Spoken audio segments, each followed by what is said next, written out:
Para você que acessou meu canal Joselito Rocha, a graça e a paz de nosso Deus Pai e de nosso Senhor e Salvador Jesus Cristo.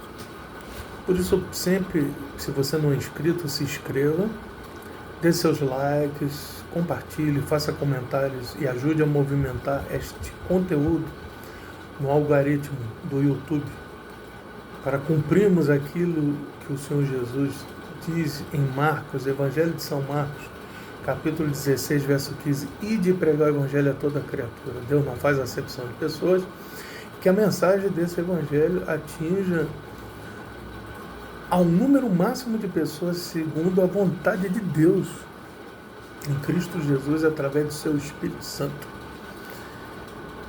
E para ganharmos tempo, você que já está aqui no meu canal e tiver com a sua Bíblia à mão, abra a sua Bíblia na primeira carta do apóstolo Paulo aos Coríntios, no seu capítulo 2.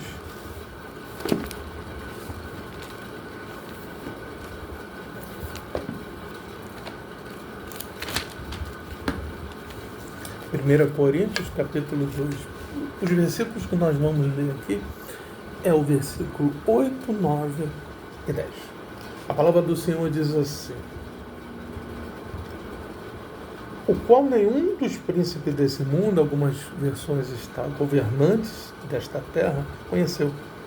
Porque se conhecessem, nunca crucificariam o Senhor da glória. Mas como está escrito, as coisas que o olho não viu, o ouvido não ouviu, não subiu ao coração do homem, são as que Deus preparou para os que o amam. Mas Deus tivesse revelado o seu Espírito, porque o Espírito penetra todas as coisas, ainda as profundezas de Deus. O título dessa mensagem é esse: nunca crucificariam o Senhor da glória. No vídeo passado, falamos aqui sobre o Rei da Glória no livro do Salmo, no capítulo 24. E nós entendemos que Davi reconhecia a autoridade, a soberania de Deus total. Mas ali havia uma exaltação diante de portais eternos. Entendemos que é a assunção de nosso Senhor Jesus Cristo, que é o Rei da Glória. Agora já colocamos como Senhor da Glória, porque Ele é Senhor dos Exércitos, Ele é o Rei da Glória, é o Senhor da Glória. É o mesmo Deus Pai, é o mesmo Deus Filho, e é o mesmo Deus Espírito Santo que está aqui na terra para nos ensinar tudo, para nos convencer de tudo de errado. É uma herança maravilhosa, o selo do Espírito. Nunca crucificariam. Nenhuma autoridade daquela época e até os dias de hoje conhecem verdadeiramente, a não ser aquelas que abrem o coração para Jesus Cristo entrar, o recebem como Salvador. Aí o Espírito Santo começa a abrir a nossa mente, porque nós podemos estudar. Eu fiz teologia, mas essa teologia seria em vão se eu não compreendesse quem é esse Senhor da Glória. Todas as autoridades da terra não têm dimensão disso. Por isso tem países ainda que os cristãos são perseguidos até com a sua própria vida. E só virá o fim quando o Evangelho do Reino for conhecido sobre toda a terra. Na semana passada é isso que eu disse, falamos do Rei da Glória. Agora, hoje vamos refletir o quê? Na visão do apóstolo Paulo a respeito de quem é esse Senhor da Glória. Um Deus soberano, um Deus poderoso, um Deus vencedor. Isso Davi o viu. Mas Paulo reconhece, não só nisso, a visão do Novo Testamento, da Nova Aliança, é que o nosso Deus Pai, o Criador, ele não deu entendimento às autoridades de quem era verdadeiramente o Senhor da Glória. Para que ele fosse crucificado, teria que ser dessa forma, para cumprir, assim como o Cordeiro foi morto desde a fundação do mundo, como está lá em Apocalipse capítulo 13, verso 8, teria que ser cumprido aqui. E assim foi. Agora ele diz, aquilo que o ouvido não ouviu, o olho não viu, não foi ao coração do homem, é o que Deus tem preparado para nós. O que Ele tem preparado para nós? A nossa salvação e a nossa vida eterna. Nós somos salvos em esperança em Deus. Porque qualquer pessoa racional, antagônica contra Cristo, inimigo de Cristo, não o condenaria, jamais o crucificaria. Mas o entendimento daquelas autoridades, o próprio Pilato não viu culpa nenhuma em Jesus, mas lavou as suas mãos. Foi omisso. Deixou que as autoridades da Judéia, junto com seus soldados, seus mercenários, o crucificassem. Tinha uma tradição na época da Páscoa que era apresentar 2 malfeitores diante do povo.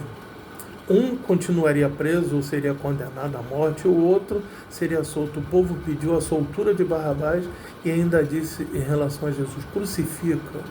Uma semana antes tinham recebido ele em Jerusalém, né, com ramos, com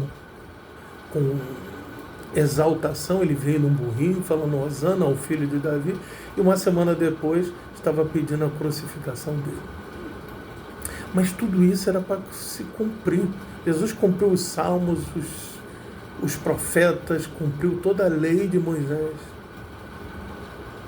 para que nós compreendêssemos que a palavra de Deus ela é viva e eficaz nas nossas vidas. O Senhor Jesus disse a Pilatos: o meu reino não é desse mundo. Ele realmente, Pilatos não viu nenhum dolo em Jesus.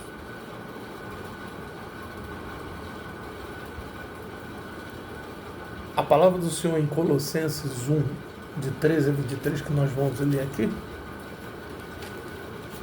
fala dos atributos de Jesus, do que ele fez e do que nós somos. Carta de Paulo aos Colossenses, capítulo 1, a partir do versículo 13, diz assim: o qual nos tirou da potestade das trevas, o qual nos tirou do império das trevas, como algumas versões, e nos transportou para o reino do Filho do seu amor, em quem temos a redenção pelo seu sangue, a saber, a remissão dos pecados. Como diz lá em 1 João, que ele nos purifica de todo o pecado, o qual é a imagem de Deus, do Deus invisível, o primogênito de toda a criação. Então ele foi criado. Deus é um Deus menor, como algumas religiões não o reconhecem como Deus, não reconhece essa soberana autoridade. Uns dizem que ele não veio no corpo, como o Evangelho de João diz, que a palavra se fez carne e habitou no meio de nós. Ela não foi feita carne. No princípio era a palavra era Deus e a palavra estava com Deus. Ele diz que o principal de toda a criação é porque a proeminência dele, porque nele, verso 16, foram criadas todas as coisas, tanto as que estão nos céus como as que estão na terra, visíveis e invisíveis, sejam tronos, sejam dominações, sejam principados, sejam potestades, seja uma autoridade qualquer, estão todas abaixo de Jesus. Tudo foi criado por ele e para ele. E ele é antes. O Senhor Jesus, você vê que como ele era Deus e ele estava com Deus. Ele é antes de todas as coisas subsistem por ele. Ele é o cabeça do corpo da igreja, o princípio, o primogênito dentre os mortos, para que em tudo tenha a proeminência. Ele é o primogênito dos mortos porque ele é o único que ressuscitou, morreu e ressuscitou e vive e reina para todo sempre. Porque foi do agrado do Pai que toda a plenitude nele habitasse, em que, havendo ele feito a paz pelo sangue da sua cruz, por meio dele reconciliasse consigo todas as coisas, tanto as que estão na terra como as que estão no céu.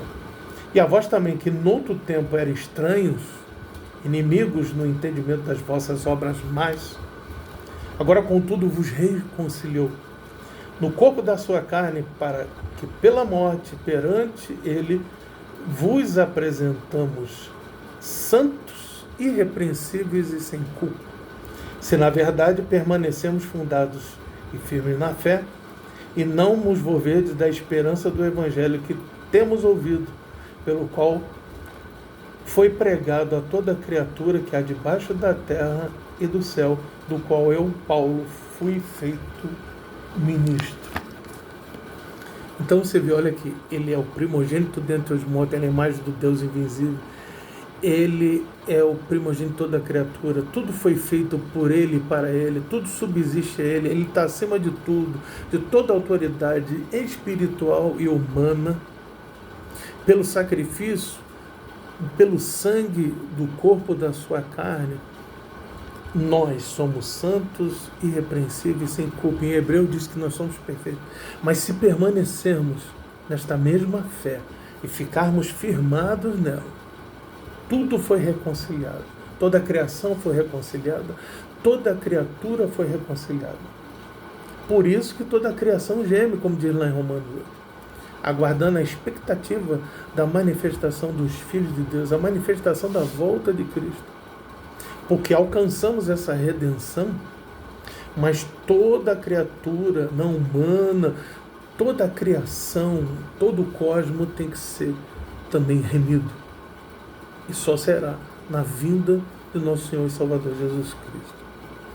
Então, meus irmãos, compreendamos esta palavra aqui para entender que muitas das vezes nós que achamos que cremos em Deus, mas não temos o verdadeiro, o pleno conhecimento de quem é o nosso Senhor Jesus Cristo. Ele é o Deus encarnado vivo. Ele se fez carne e habitou no meio de nós. Ele é a palavra. No princípio era a palavra era Deus, a palavra estava com Deus.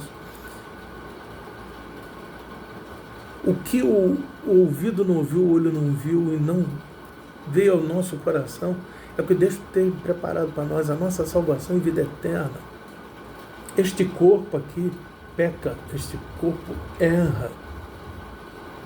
Romanos 3 diz que nós estamos debaixo do pecado, não servimos para nada, dependemos da graça de Deus, não há um justo sequer.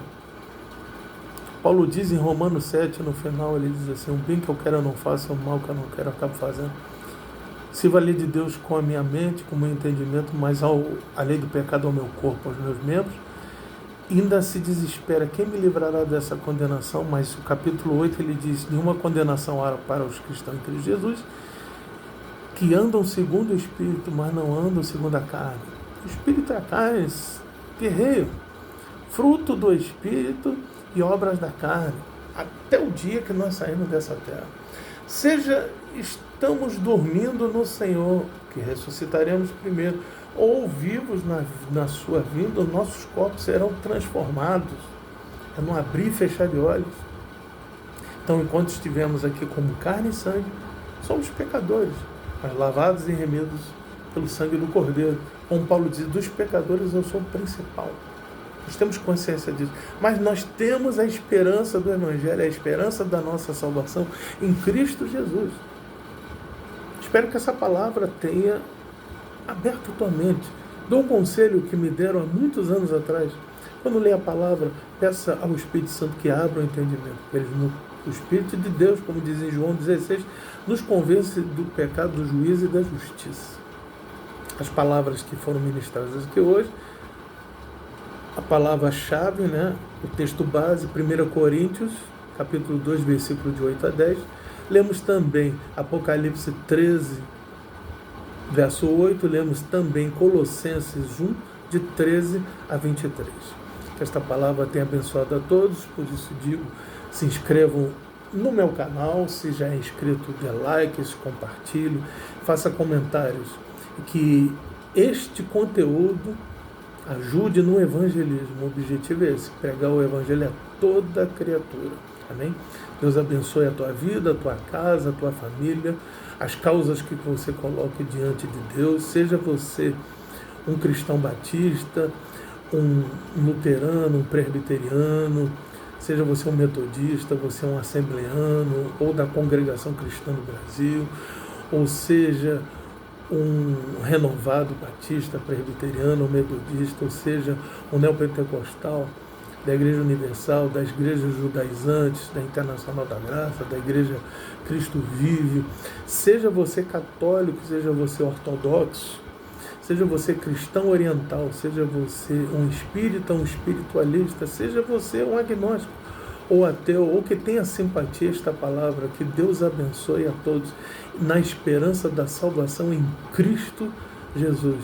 Graça e paz vos sejam multiplicadas.